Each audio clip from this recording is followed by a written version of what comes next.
All right, welcome to Phase 2. Today, we're doing something a little different. I want you to mentally step out of the office, grab your safety gear, and imagine we're driving straight out to a massive mobile cell site.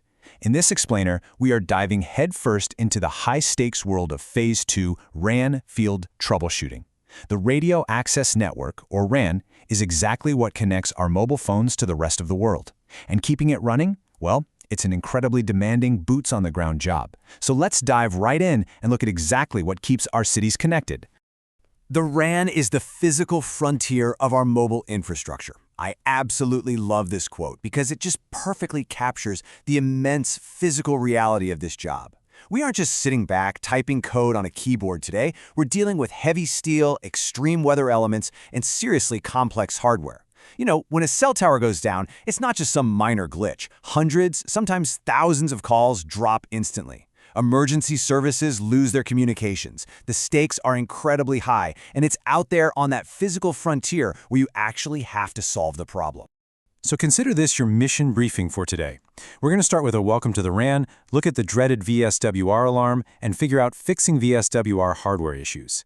Then we'll tackle optical link CPRI failures, get into cleaning and swapping components, and wrap it all up with securing citywide coverage.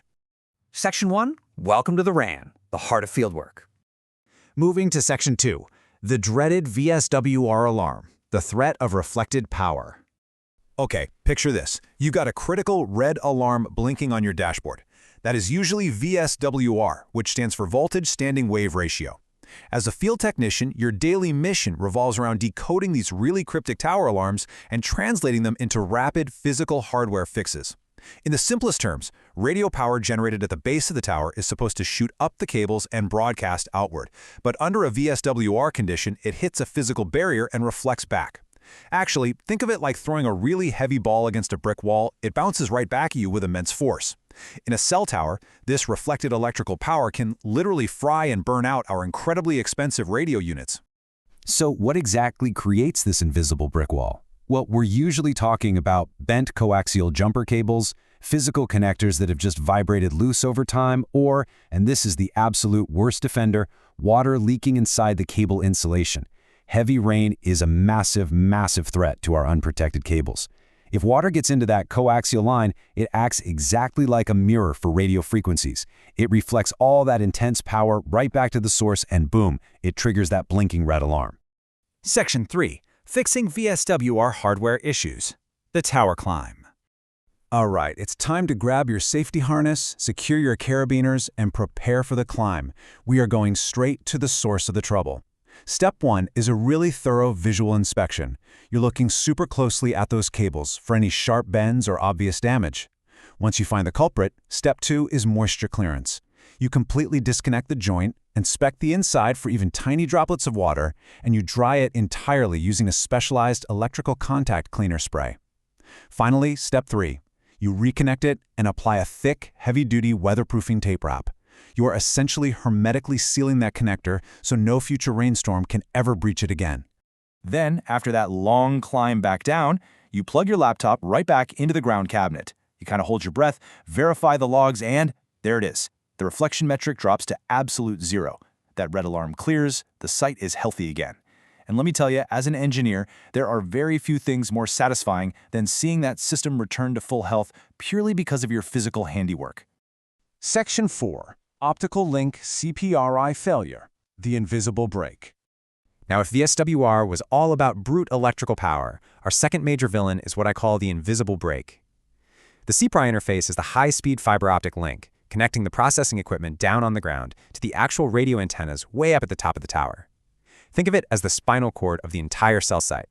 It's this microscopic thread of glass carrying massive amounts of data.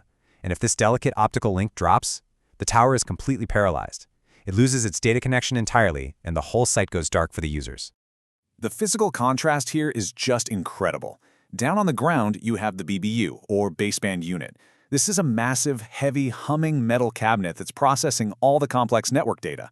Then, way up in the air, you have the RRU, or remote radio unit, which is actively blasting signals to mobile phones. And bridging these two massive, heavy pieces of industrial machinery is just that tiny, incredibly delicate fiber optic cord. So what actually breaks this crucial link? Honestly, the causes are pretty shocking when you think about the massive scale of these towers. A burned-out SFP transceiver module is super common, and that's often just caused by immense summer heat baking the electronics inside the cabinet. But even more surprisingly, a failure can be caused by simple, microscopic dust blocking the tiny glass tip of the fiber.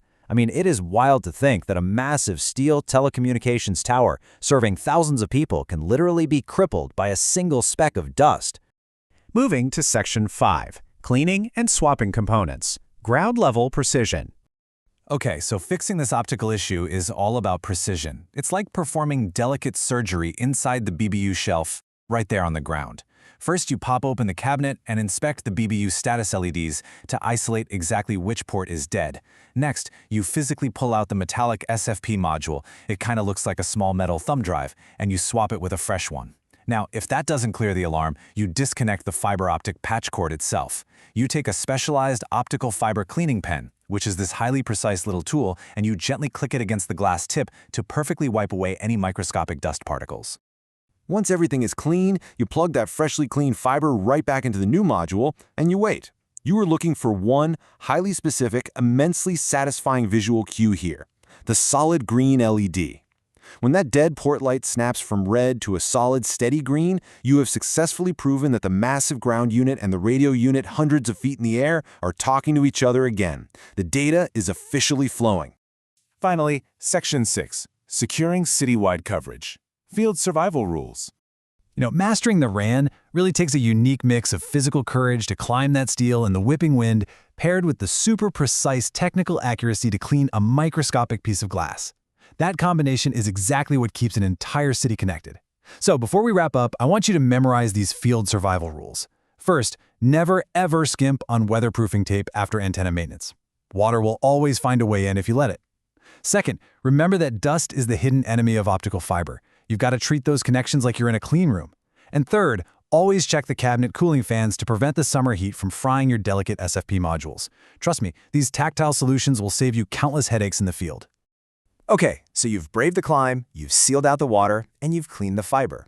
The red alarms are completely gone, and our isolated RAN tower is secure and broadcasting perfectly.